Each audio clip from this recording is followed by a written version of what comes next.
اللہ من الشیطان الرجیم بسم اللہ الرحمن الرحیم یا ایھا الذین آمنو اے وہ لوگ جو ایمان لائے ہو لا تحرمو نہ تم حرام کرو طیبات پاکیزہ چیزیں ما احل اللہ جو حلال کی اللہ نے لکم تمہارے لیے ولا تعتدوا اور نہ تم حد سے بڑھو ان اللہ بے شک اللہ لا یحب المعتدین اللہ تعالیٰ حد سے بڑھنے والوں کو پسند نہیں کرتا۔ تو دیکھیں کچھ لوگ نبی صلی اللہ علیہ وسلم کے گھر گئے اور آپ صلی اللہ علیہ وسلم کی ازواج سے نبی صلی اللہ علیہ وسلم کی عبادات کے بارے میں جانا کہ نبی صلی اللہ علیہ وسلم کا کیا طریقہ کار ہے۔ تو آپ صلی اللہ علیہ وسلم کی زوجہ نے بتایا، امہات المومنین نے بتایا کہ آپ صلی اللہ علیہ وسلم کا یہ طریقہ ہے، ایسے آپ عبادت کرتے ہیں۔ تو وہ جو 3 صحابی جو تھے وہ ان کے گھر گئے تھے، انہوں نے کہا کہ آپس میں انہوں نے کہا کہ وہ تو اللہ کے نبی ہیں اور ہمیں اس سے زیادہ عبادت کرنی چاہیے، ہمیں ان سے زیادہ عبادت کرنی چاہیے۔ لہذا انہوں نے سوچا، ایک نے کہا کہ میں تو ساری زندگی نکاح ہی نہیں کروں گا، دوسرے نے کہا کہ میں رات کو قیام کروں گا اور کہا کہ دن کو روزہ رکھوں گا، جی روزے رکھوں گا، تو یعنی کہ ہر ٹائم روزے رکھوں گا اور کبھی بھی روزہ نہیں چھوڑوں گا، یعنی اس طرح انہوں نے آپس میں اس طرح کی بات کی۔ اب کیا تھا یہ بات، انہوں نے ظاہر ہے کوئی بھی انسان جب بات کرتا ہے تو وہ آہستہ آہستہ باہر نکل آتی ہے، ان کی بھی یہ بات جو تھی مشہور ہو گئی۔ جب نبی صلی اللہ علیہ وسلم تک یہ بات پہنچی تو آپ صلی اللہ علیہ وسلم کا چہرہ مبارک سرخ ہو گیا اور آپ صلی اللہ علیہ وآلہ وسلم نے فرمایا، کون ہے وہ لوگ جنہوں نے اس طرح کی بات کہی کہ میں روزہ ہی رکھوں گا، میں ساری رات قیام ہی کروں گا، میں روزہ نہیں چھوڑوں گا، اور کسی نے کہا کہ میں نکاح نہیں کروں گا۔ آپ نے فرمایا، پھر وہ جب ان کو بلایا گیا، ان سے پوچھا گیا، انہوں نے اقرار کیا کہ ہم نے کہا تھا۔ آپ نے فرمایا جو نبی صلی اللہ علیہ وسلم کی سنت سے آگے بڑھنے کی کوشش کرے وہ جہنمی ہے، یعنی اللہ کو وہ طریقہ پسند ہے جو اللہ کے نبی کا طریقہ ہے، ٹھیک ہے، کہ آپ صلی اللہ علیہ وسلم نے ارشاد فرمایا، دیکھو میں نکاح بھی کرتا ہوں،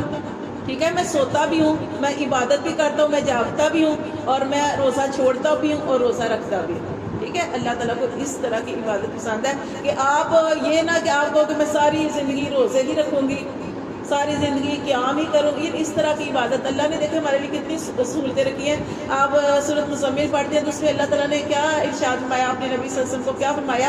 کیونکہ نبی صلی اللہ علیہ وسلم بھی پہلے رات کو قیام کیا کرتے تھے، قیام کرنے کی وجہ سے مسلسل کھڑے ہونے کی وجہ سے آپ سے کے فوم مبارک میں ورم ہو جاتا تھا، تو لوگوں کو باتیں کرنے کا موقع ملتا تھا کہ اس پر عجیب، یعنی مسلمانوں پر ایک عجیب مصیبت نازل ہو گئی ہے کہ جو ان کو جگائے رکھتی ہے، ٹھیک ہے۔ تو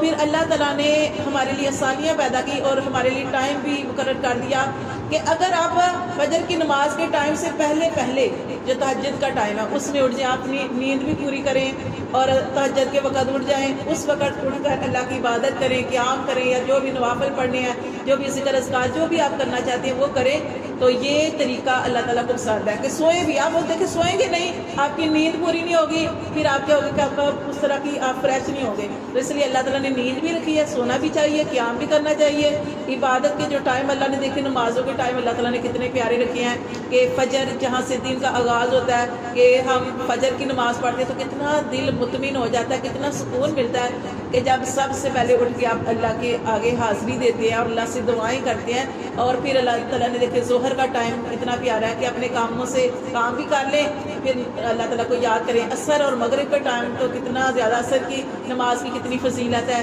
اور عصر اور پھر اس کے بعد مغرب جو ہے اس وقت بھی دعائیں قبول ہوتی ہیں۔ عشاء کا ٹائم اپنے کاموں کو سمیٹ لو، اور اس کے بارے میں یہی ہے کہ بہتر یہ ہے کہ جو عشاء کی نماز ہے وہ بالکل آخر میں پڑھنی چاہیے، کہ اپنے سارے کاموں کو نپٹا لیں، تب آخر میں جا کے عشاء کی نماز پڑھیں، تاکہ آپ نماز پڑھ کے آخری کام آپ کا نماز ہو اور اس کے بعد آپ سو جائیں، تاکہ فضول باتیں نہ کریں، یہ نہ ہو کہ جو آپ نے نماز پڑھی ہے اس کو ضائع کر دیں۔ تو یہ اللہ تعالیٰ نے تو ہماری عبادت کا سلسلہ اتنا پیارا رکھا ہے، تو یہ یہاں پہ یہی بتایا گیا ہے کہ جو نبی کے اب دیکھیں حرام کرنا، اب اسی طرح حرام میں اور بھی بہت ساری چیزیں آ جائیں گی۔ جیسے ایک شخص تھا، وہ نبی صلی اللہ علیہ وسلم کی خدمت میں آیا، اس نے کہا اللہ کے رسول میں گوشت کھاتا ہوں تو میری نفسانی خواہش بڑھ جاتی ہے، تو میں گوشت کھانا میں نہیں گوشت کھاؤں گا، یا میں گوشت کھانا بند کر دوں، اس طرح کا سوال کیا۔ آپ نے فرمایا کہ اللہ کی حلال کی ہوئی چیزوں کو اپنے اوپر حرام نہ کرو۔ ہاں،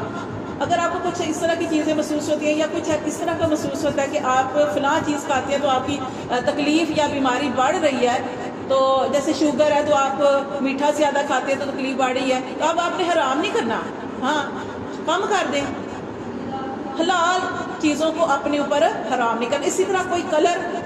کوئی رنگ جو ہے وہ اپنے اوپر حرام نہیں کرنا. کہ جیسے آپ کہیں کہ یہ سبز رنگ کی بہت زیادہ لوگ عقیدت کرتے ہیں کہ سبز رنگ ہے تو اس کی ہمیں شلوار نہیں پہننی. اور دیکھیں اس کی اتنی پیاری مثال ہے کہ اگر آپ وہ اس لیے کرتے ہیں نا کہ وہ گنبد خضرا، لیکن دیکھیں اللہ تعالیٰ نے فرمایا کہ کسی رنگ کو اپنے اوپر حرام نہیں کرو. اب یہ تو گھاس ہوتی ہے سبز رنگ کی ہوتی ہے، اس کے اوپر ہم چلتے ہیں کہ نہیں چلتے؟ اس لیے ان باریکیوں میں نہ جائیں. جب آپ باریکیوں میں جائیں گے نا پھر آپ کے اوپر دین مشکل ہو جائے گا. ٹھیک ہے، کوئی کلر، کوئی بھی چیز اپنے اوپر ہاں جی کچھ بھی حرام نہیں کرنا. ٹھیک ہے، اللہ کی حلال کی ہوئی چیزیں، ہاں وہ کھانے پینے کی چیزیں ہیں. دیکھیں اللہ نے ہمارے لیے حدود رکھی ہے نا، ہاں ان حدود سے آگے تجاوز نہیں کرنا. جب آپ آگے نکلیں گے، ان حدود سے آگے نکلیں گے کہ اب اللہ نے فرمایا کہ یہ بکری، گائے، بھیڑ، اونٹ، یہ ساری چیزیں ہمارے لیے، بیل وغیرہ حلال ہے. اب ہم ان کو چھوڑ کے حرام کی طرف جائیں، گدے کا گوشت کھائیں، یعنی اس طرح کی چیزیں کھائیں، تو وہ یعنی کہ اللہ نے جو حدود. اسی طرح شادی، یہاں پہ اس شخص نے کیا کہا، اس صحابی نے کہا کہ میں شادی نہیں کروں گا. تو یہ نکاح جو ہے وہ سنت ہے. آپ سے فرمایا کہ نکاح میری سنت ہے اور اس میں آسانیاں پیدا کرو. ٹھیک ہے، تو یہ حلال چیزیں جو بھی اللہ نے ہمارے لیے حلال رکھی ہے ان کو حلال جاننا اور حرام کو حرام ہی جاننا چاہیے. صدق اللہ علیہ وسلم.